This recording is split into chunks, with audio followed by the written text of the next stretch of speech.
12 जून को air India का plane crash हुआ, सैकड़ों लोग मारे गए और देश के गृह मंत्री जी ने साफ कह दिया कि यह एक दुर्घटना थी और इसे नहीं रोका जा सकता था।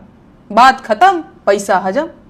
सही बात है, हादसे नहीं रोके जा सकते, मणिपुर नहीं बच सकता, पहलगाम हमला नहीं रोका जा सकता, भगदड़ नहीं रुक सकती, सिर्फ विधायक खरीदे जा सकते हैं, सरकार गिराई जा सकती है, ईवीएम हैक की जा सकती है, चुनावी रैली की जा सकती है और सिंदूर बांटा जा सकता है ना?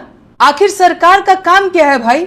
दंगे नहीं रुक सकते, आतंकवादी पकड़ नहीं सकते, शिक्षा व्यवस्था तबाह है, स्वास्थ्य सुविधाओं से मतलब ही नहीं है, बेरोजगारी रिकॉर्ड तोड़ रही है, महंगाई कमर तोड़ रही है, रुपया धूल चाट रहा है, बेरोजगार धूल फांक रहा है। फिर सरकार का काम क्या है? अमेरिका से ऑर्डर लेना या आईपीएल क्रिकेट करवाना या सट्टेबाजी करवाकर देश भर को जुआरी बनाना? आखिर काम क्या है सरकार का? अमेरिका से भारतीयों को जंजीरों में बांध कर भेजा गया और आपके मुंह से चूं तक नहीं निकली। यही दिन दिखाने के लिए 56 इंची बने टहल रहे थे आप। कभी हम चीन से आगे निकलने की होड़ में थे, अमेरिका को तपाक से जवाब दे दिया करते थे। आज पाकिस्तान आंख दिखा रहा है और अमेरिका ऑर्डर दे रहा है। शर्म नहीं आ रही है?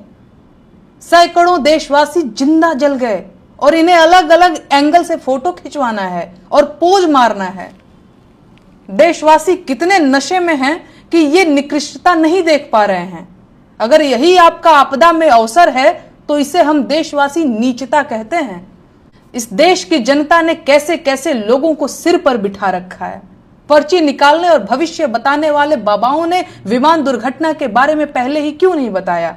इन्होंने प्लेन क्रैश की पर्ची क्यों नहीं निकाली?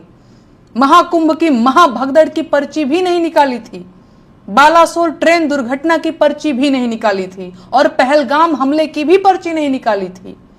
देश में करोड़ों लोग इन्हें चमत्कारी बाबा मानते हैं और ये प्रधानमंत्री जी के भी प्रिय हैं। देश का मीडिया इनके मुंह में माइक ठूंसकर सवाल कब पूछेगा? दुर्घटनाग्रस्त विमान एयर इंडिया का था और एयर इंडिया कुछ साल पहले टाटा ग्रुप को बेचा जा चुका है। अहमदाबाद एयरपोर्ट के संचालन और प्रबंधन की जिम्मेदारी पिछले कुछ सालों से अडानी ग्रुप के पास है। ऐसे में इस दुर्घटना की ईमानदार जांच की उम्मीद करने वालों के लिए मेरे मन में सिर्फ दुख है। एयर इंडिया विमान दुर्घटना एक्ट ऑफ फ्रॉड है, जिसे एक्ट ऑफ गॉड बता दिया गया और सारे पत्रकार 250 जले इंसानों को छोड़कर एक जलने से बची किताब के इर्द गिर्द रिपोर्टिंग करते रहे। और अब तमाम लोग मेरी संवेदनशीलता पर सवाल उठा रहे हैं और फिर से वही राग अलाप रहे हैं कि चुप रहो, देश संकट में है, अभी चुप रहो। जबकि सच ये है कि जब से ये लोग सत्ता में आए हैं, देश तभी से संकट में ही है। प्लेन क्रैश का सवाल पूछने पर मेरी संवेदनशीलता पर सवाल उठाने वाले भाजपाई मेरे उस प्लेन में न होने का दुख व्यक्त कर रहे हैं। कह रहे हैं कि काश मैं भी उसी प्लेन में होती। विपक्ष के नेताओं के लिए भी उनके मन में यही भाव है। संवेदनशीलता का ऐसा ढोंग सबके वश की बात नहीं है। संवेदनशीलता चेक करनी हो तो जाकर सरकार और मोदी जी की संवेदनशीलता चेक कीजिए, जो पहलगाम हमले के तुरंत बाद बिहार में रैली करने चले गए थे। तो मेरा मुंह मत खुलवाइए।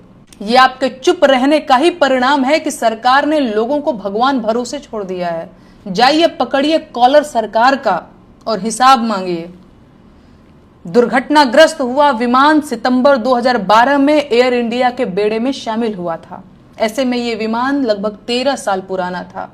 कारें 10 साल में रिटायर हो जाती हैं, लेकिन 12-13 साल पुराने विमानों में यात्री ढोए जा सकते हैं। क्यों? क्योंकि सरकार के लिए यात्रियों की जान से ज्यादा मुनाफा प्यारा है। जब तक मौतें नहीं होती, सरकार की नींद नहीं खुलती है। खराब विमानों में यात्री ढोए जा रहे हैं और सरकार चुनाव लड़ रही है। यात्रियों की सुरक्षा की जिम्मेदारी अंतिम रूप से सरकार की ही होती है, तो विमान दुर्घटना के लिए सरकार ही जिम्मेदार है।